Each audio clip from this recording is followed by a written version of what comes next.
inside the truck. Is it brown?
What's up, modifiers, and welcome to today's video. Now we're getting a late start on this beautiful Sunday afternoon, but we've got an agenda set out for us today that we need to get that truck right there all fixed up because we have a fairly moderate antifreeze leak going on in that thing.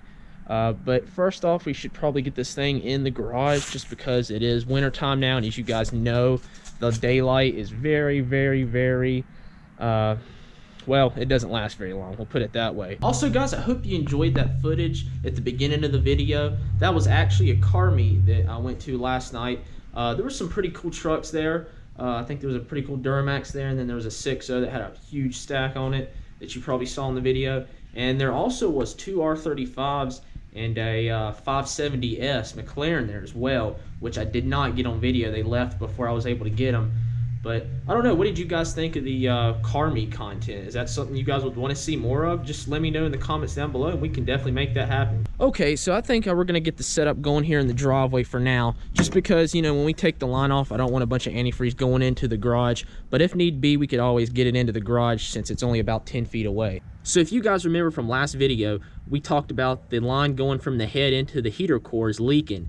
Now at first I originally thought it was that piece right there, which you can see, the plastic quick connect, but after further investigation going up along the hose, it looks like we're leaking up to where it goes into the heater core itself, or the plug in the firewall.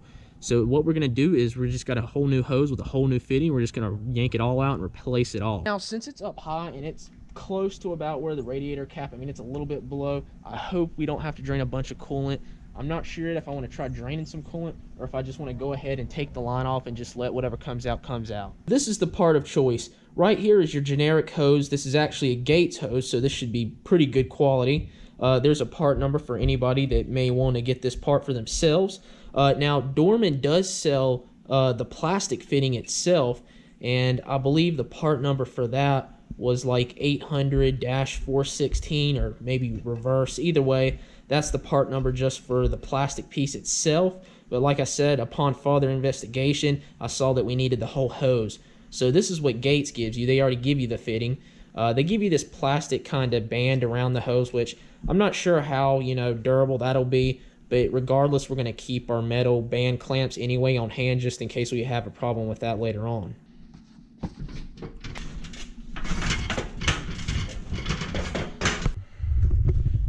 It's going to be hard to see, but by far the hardest part of this repair is going to be getting in up under there. Like I don't know if you guys can even see it, but like I said, it's this hose here that runs up under there and get into that clamp.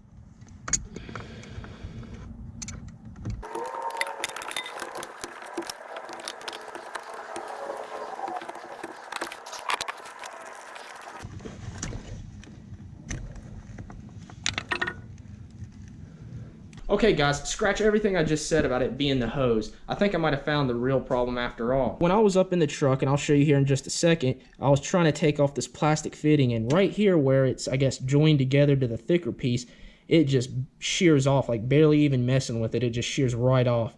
So with that said, I'm thinking it was probably cracked this whole time, and that's what was causing the leak, and maybe the fan from the engine was causing it to go upstream on the hose, which would make a lot more sense because I wouldn't think the metal band clamp would be leaking up at the top of the hose going to the firewall. As you can see, this is the 90 I was telling you about. It was up here, you know, like so, faced the other way, and like I said, barely even messing with it, it cracked right off. So I definitely think this was probably cracked the whole time, which was causing our leak. And with that said, we're just gonna go grab the fitting and not the whole hose. Save us a lot of time and save money. This is the part, or should I say the part of the part that you need if you don't need the whole hose. You can see, like I said, it's made by Dorman, and that part number was 816 or 800-416, like I said. So if you guys make sure to inspect these connectors when you got a leak in that area, because it could be cracked, and this will probably be all you'll need. As you can see, it's starting to get a little bit dark out here, but I think we'll have enough light to put it on. Like I said, it's not going to be as big of a job as we thought it was, just because we don't have to take that whole hose off up under the firewall. So this should take no time at all. To get this old piece off, like I said, our part's already broken off up here, so half of it's off, so we can throw that out. But we still got to get this off, and I'm not quite sure how it goes. I think maybe, you know what, this part's coming out anyway, so if it gets broke on the way out, it is what it is.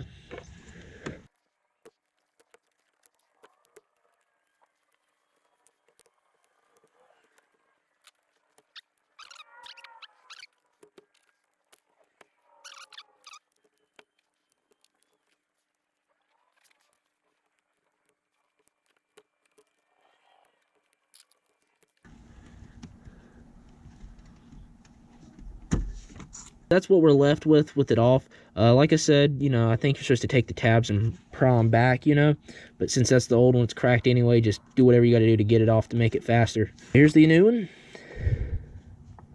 We'll go ahead and put the metal clamp back on. Since we have the hose loose right now, it'll be a lot easier than when it's snapped into place. There we go. All right, definitely want to make sure it snaps into place. You'll feel it, even if you don't hear it, it'll snap, and you want to make sure that happens, because if not, you're going to have a fun time when this thing explodes, when the system comes under pressure. Important to remember. That's going to be that for installing that defective part in the system. We were pleasantly surprised with it not being the whole hose and just the fitting, hopefully.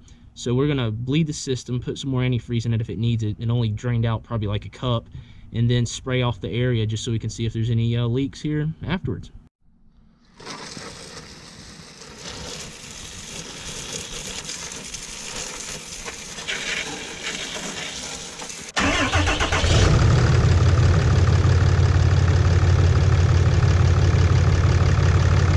And just like that, as you can see, it's dry. I went on a pretty extensive test drive, got it fully up to temp, you know, let everything circulate, and you know, it's dry as a bone back there. So it was indeed our plastic quick connect and not the whole hose. Something to remember, even if it's up onto the hose in the back.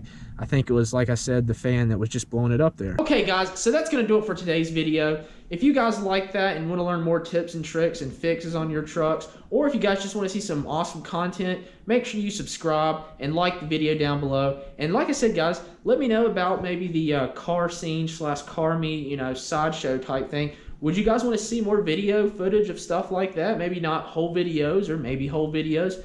Either way, just let me know down in the comments below, and I'll see you guys